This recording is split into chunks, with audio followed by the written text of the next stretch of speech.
teman-teman, kembali lagi bersama saya Rizky Alamsah. Sekarang kita akan membahas tentang IP address dan subnetting. Di sini kita akan membahas tentang pengenalan IP address dan subnetting. Lalu ada IP public dan IP private. Kemudian ada classless dan classful addressing. Lalu kita juga akan membahas tentang kasus subnetting, lalu konsep blok subnet, dan yang terakhir ada konsep switch dan router. Oke, langsung saja. Yang pertama, kita akan membahas tentang pengenalan IP address dan subnetting. Nah, ketika suatu perangkat ingin terhubung ke perangkat lainnya, baik itu menggunakan wired ataupun wireless, tentu saja memerlukan identitas nama pada setiap perangkat. Identitas tersebutlah yang dinamakan dengan IP address. Jadi, setiap perangkat itu memerlukan identitas unik yang dinamakan dengan IP address. Nah, IP address yang tersedia saat ini itu terbagi menjadi dua versi, teman-teman. Ada yang versi 4 dan ada juga yang versi 6. Untuk yang versi 4 itu tertulis dalam bentuk 4 oktet yang dimana pada setiap oktetnya itu terdiri dari 8 bit. Dan jika dijumlahkan maka totalnya 32 bit. Nah, angka yang terdapat pada setiap oktetnya itu merupakan angka desimal dari 0 sampai 255. Gak kurang dan gak lebih. Nah, terdapat berbagai istilah yang kita temui nantinya pada IP, diantaranya seperti prefix. Nah, nanti pada pembahasan selanjutnya kita akan mencari yang namanya prefix. Kemudian mencari yang namanya subnet mask, lalu IP network, IP broadcast, dan juga IP range, teman-teman. Untuk penulisan IP address yang benar pada IP versi 4 itu perlu disertakan prefix, teman-teman. Jadi pada belakangnya itu ada misal /24. Nah, /24 itu merupakan prefix. Tapi kalau misalkan pada pengkonfigurasian IP address di Cisco itu menggunakan yang namanya subnet mask. Nah, apa sih prefix dan subnet mask itu? Prefix itu menunjukkan jumlah IP yang bisa digunakan. Misal untuk /24 itu jumlah IP yang bisa digunakan itu berapa sih? Nah, /24 itu jumlah IP address yang bisa digunakan ialah sebanyak 256, teman-teman. Untuk mengetahui prefix yang sesuai dan efektif, maka diperlukan yang namanya ilmu subnetting. Jadi, subnetting merupakan cara metode yang digunakan untuk menentukan prefix berapa yang paling sesuai untuk digunakan ataupun subnet mask berapa yang paling sesuai untuk digunakan. Mungkin itu saja untuk pembahasan mengenai pengenalan IP address dan subnetting. Selanjutnya, kita akan membahas mengenai IP public dan IP private. Nah, IP public merupakan IP yang digunakan di internet dan bisa diakses dari mana saja. Kata kuncinya ialah terkoneksi dengan internet. Nah, pengguna terkoneksi dengan internet, baik itu menggunakan HP, komputer, ataupun lainnya.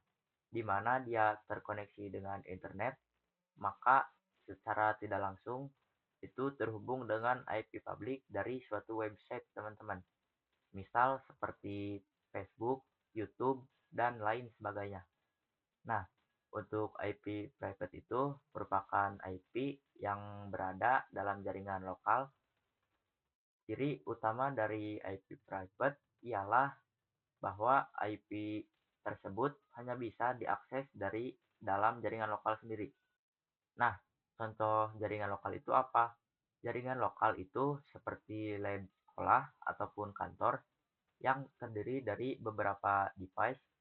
Nah, ini biasanya menggunakan IP private. Untuk alamat IP private itu dikategorikan menjadi 3 kelas, yang dimana pada setiap kelasnya itu sudah didefinisikan range-nya dari berapa sampai berapa. Untuk kelas A itu range-nya dari 10.0.0.0 sampai 10.255.255.255. Kalau misalnya ada IP 10.256.2.1, ini bukan termasuk IP private karena sudah melebihi range-nya.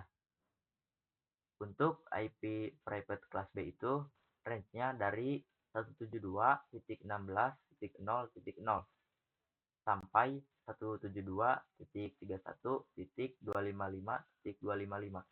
Kalau misalkan ada IP 172.35.10.10, ini bukan merupakan IP private kelas B karena sudah melebihi range-nya.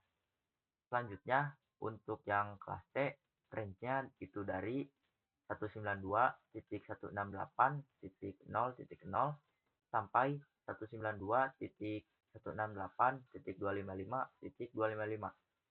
Sedangkan jika ada IP 192.169.256.1, ini bukan merupakan IP private karena sudah melebihi range-nya. Nah, alamat IP private ini biasa digunakan di dalam jaringan lokal seperti kantor ataupun lab sekolah dan tidak dapat langsung diakses oleh internet. Ini adalah bagian penting dari konsep yang dikenal sebagai Network Address Translation atau NAT, yang memungkinkan beberapa perangkat dalam jaringan lokal menggunakan satu alamat IP public tunggal untuk berkomunikasi dengan internet. Mungkin itu saja untuk pembahasan mengenai IP public dan IP private. Selanjutnya, kita akan membahas mengenai classful dan classless addressing. Kita mengetahui bahwasannya IP address yang bisa digunakan saat ini terdiri dari dua versi, teman-teman. Ada versi 4 dan juga versi 6. Untuk IP address versi 4 itu memiliki dua jenis IP, yaitu IP address public dan IP address private. Nah, untuk IP address private dan IP address public itu diklasifikasikan berdasarkan kelas, teman-teman. Yaitu ada 5 kelas: A, B, C, dan E. Untuk kelas D dan E ini tidak bisa digunakan karena ini untuk penguncian.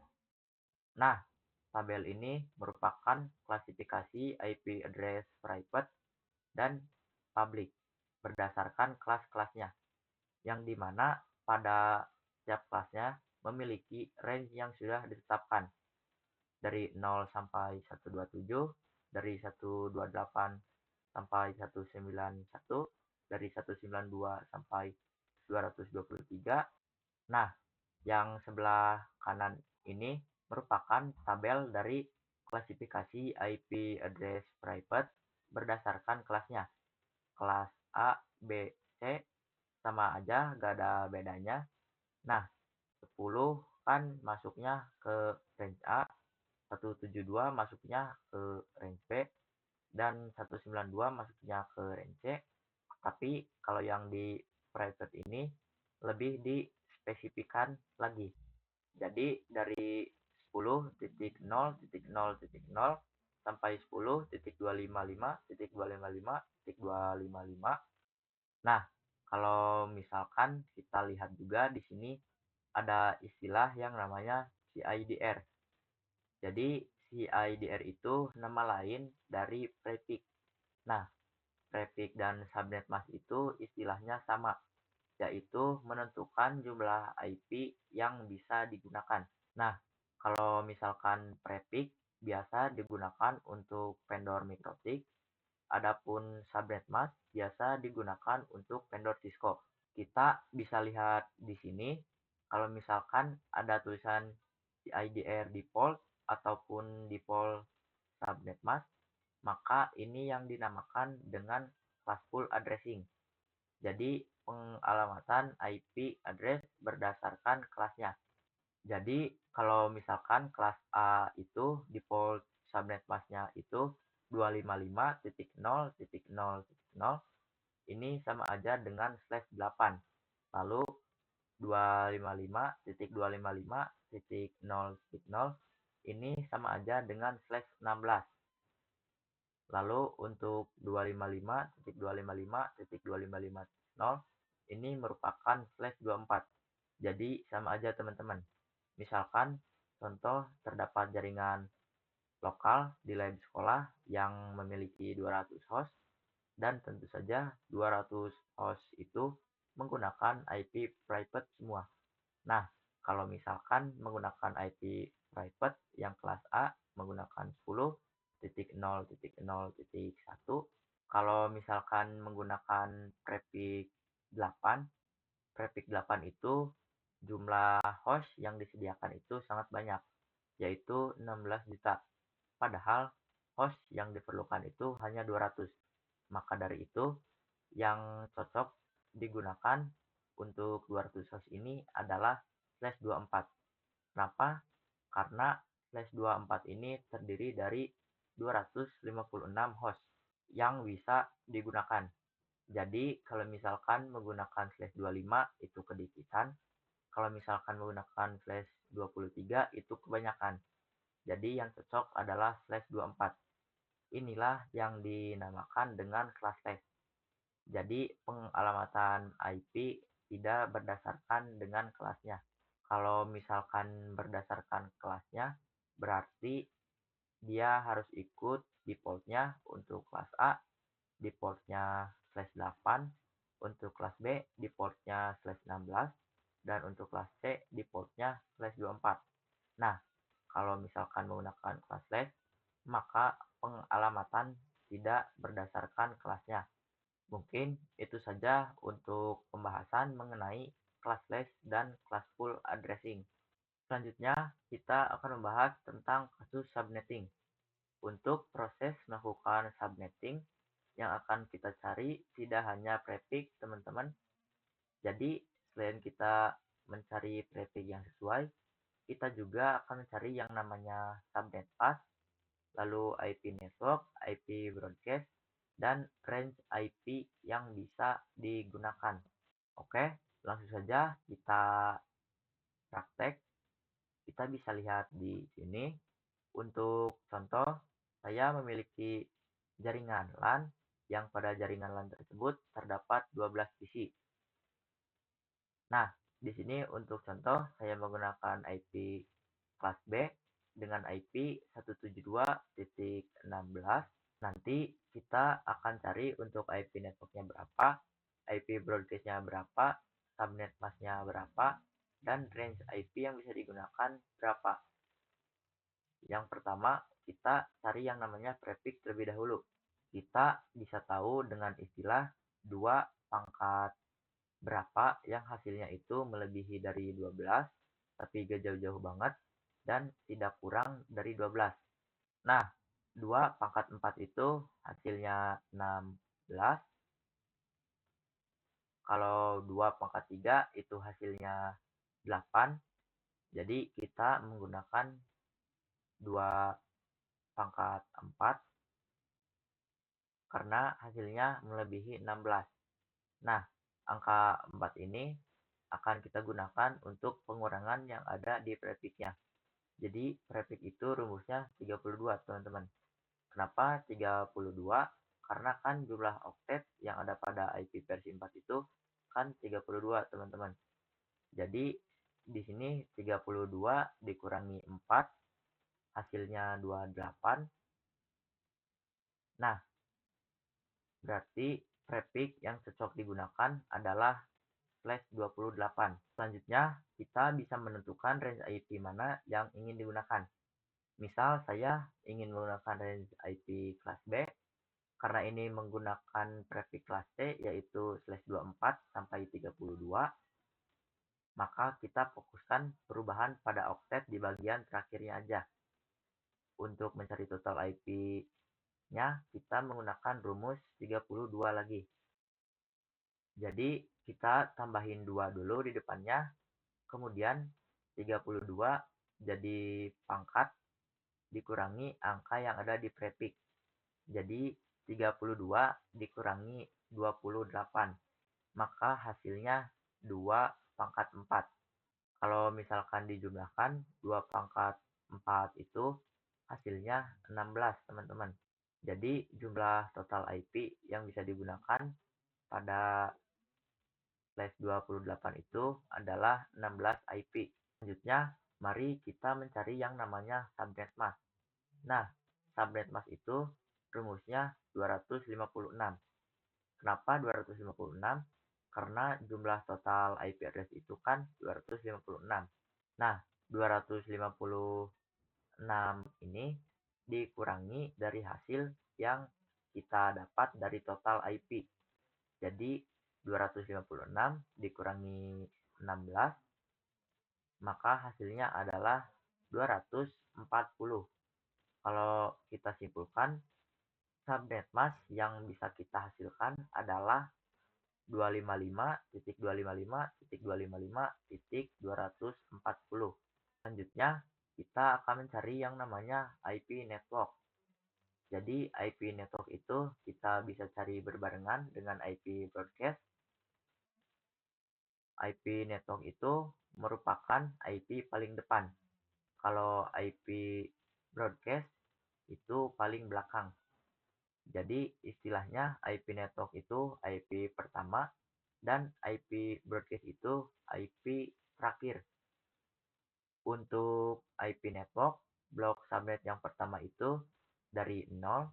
Jadi awal mula itu pasti 0. Lalu untuk blok subnet kedua bisa ditambah total IP yaitu 16. Terus ditambah lagi 16, 32. Jadi ini 0 blok subnet pertama, 16 blok subnet kedua, dan 32 blok subnet ketiga. Maksudnya blok subnet itu apa? Yaitu diibaratkan kamar ataupun pengkategorian blok. Lalu kita cari IP broadcast-nya. Bagaimana cara mencari IP broadcast? Nah, kita bisa cari dengan mengurangi satu yang ada di broadcast selanjutnya. Kan broadcast selanjutnya itu 16. Nah, 16 ini dikurangi 1 jadi 15. Untuk yang blok subnet kedua, kita bisa mengetahui dari 32 dikurangi 1 jadi 31. Jadi kalau kita simpulkan range IP berapa saja yang bisa kita gunakan. Misal kita ingin menggunakan network blok subnet yang pertama, maka nanti range IP yang bisa digunakan adalah 172.16.10.1 sampai 172.16.10.15. Ini range IP yang tersedia pada prefix slash 28. Nah, perlu diketahui juga bahwasannya IP network dan IP broadcast itu tidak bisa digunakan, sehingga kita hanya bisa menggunakan 172.16.10.1 sampai 172.16.10.14. Jadi ini IP yang bisa digunakan pada jaringan LAN yang terdapat pada 12 PC. Mungkin itu saja untuk pembahasan mengenai kasus subnetting. Selanjutnya, kita akan membahas tentang konsep blok subnet. Bisa kita lihat di sini, kita memiliki 3 blok subnet. Blok subnet ini diibaratkan seperti ruangan. Jadi misal ada suatu gedung terdapat 3 lantai. Untuk blok subnet pertama, kita gunakan pada lantai pertama. Blok subnet kedua, kita gunakan pada lantai kedua. Dan blok subnet ketiga, kita gunakan untuk lantai ketiga. Perlu diketahui bahwa antar blok subnet itu di portnya tidak bisa saling komunikasi, teman-teman. Jadi contoh, kan setiap lantai itu pasti memiliki kumpulan device-device. Kalau misalkan device-device di lantai satu itu menggunakan satu blok subnet yang sama, maka antara satu dengan yang lainnya itu bisa saling berkomunikasi. Yang di lantai 2 juga, kalau dia menggunakan blok subnet kedua pada seluruh device-nya, maka bisa saling komunikasi. Dan juga lantai ketiga, jika kumpulan device-nya menggunakan blok subnet ketiga yang sama, maka semuanya bisa saling berkomunikasi. Nah, masalahnya jika lantai satu menggunakan blok subnet pertama dan lantai 2 menggunakan blok subnet kedua, maka device yang di lantai 2 tidak bisa komunikasi dengan blok subnet yang ada di lantai satu dengan by defaultnya. Akan tetapi bisa kita gunakan dengan konfigurasi VLAN misalkan. Jadi misal untuk lantai satu kita menggunakan 10.10.10.2 ini untuk perangkat PC 1 dan PC 2 menggunakan IP 10.10.10.15. Ini kan masih dalam cakupan blok subnet yang pertama.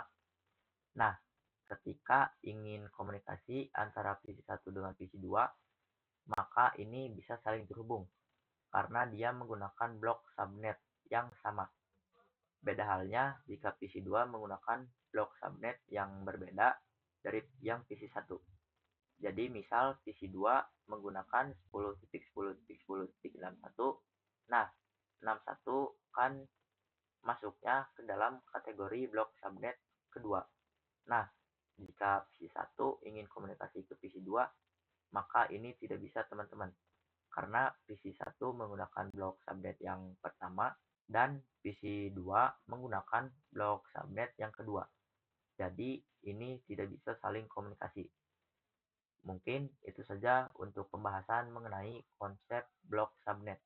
Selanjutnya, kita akan membahas tentang konsep IP versi 4 delivery type. Kita akan mempelajari type dalam pendeliverian IP address versi 4. Delivery type pada IP address terdapat tiga macam teman-teman. Ada yang namanya unicast, ada yang namanya multicast, dan ada juga yang namanya broadcast. IP versi 4 delivery type ini didefinisikan sebagai mekanisme dalam pengiriman data. Nah, kita bahas satu persatu. Yang pertama ada unicast.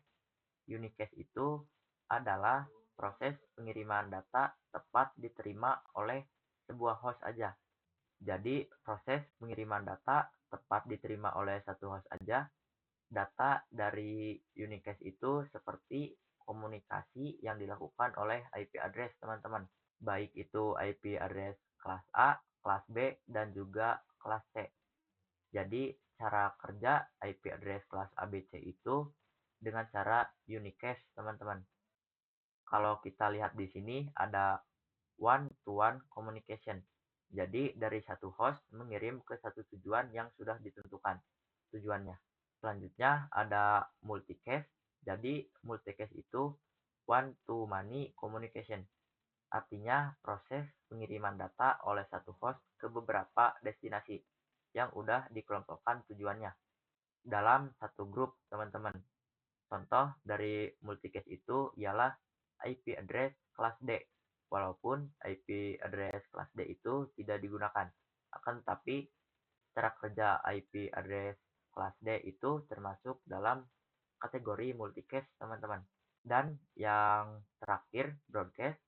Jadi broadcast itu one to all communication, yaitu proses pengiriman data yang diterima oleh semua host pada jaringan yang bisa kita sebut pada satu broadcast domain yang sama ataupun pada blok subnet yang sama. Jadi dari satu host mengirim ke semua tujuan yang sudah dikelompokkan sesuai broadcast domainnya. Mungkin itu saja untuk pembahasan mengenai IP versi 4 delivery type. Selanjutnya, kita akan membahas tentang konsep switch dan router. Nah, switch di gunakan untuk menghubungkan banyak komputer pada satu network yang sama. Sedangkan router digunakan untuk menghubungkan antar komputer yang berada pada network yang berbeda. Sebelumnya, kita telah membahas bahwa komunikasi ping antar komputer itu bisa dilakukan ketika berada pada satu blok subnet yang sama. Jadi contoh, kan kalau misalkan antar PC ingin saling komunikasi, misal ada PC 1 dan PC 2, baik dia terhubung menggunakan wired ataupun wireless, itu kan bisa melakukan komunikasi menggunakan IP address yang satu blok subnet. Nah, bagaimana ketika terdapat lebih dari dua PC, misalkan terdapat 4 komputer?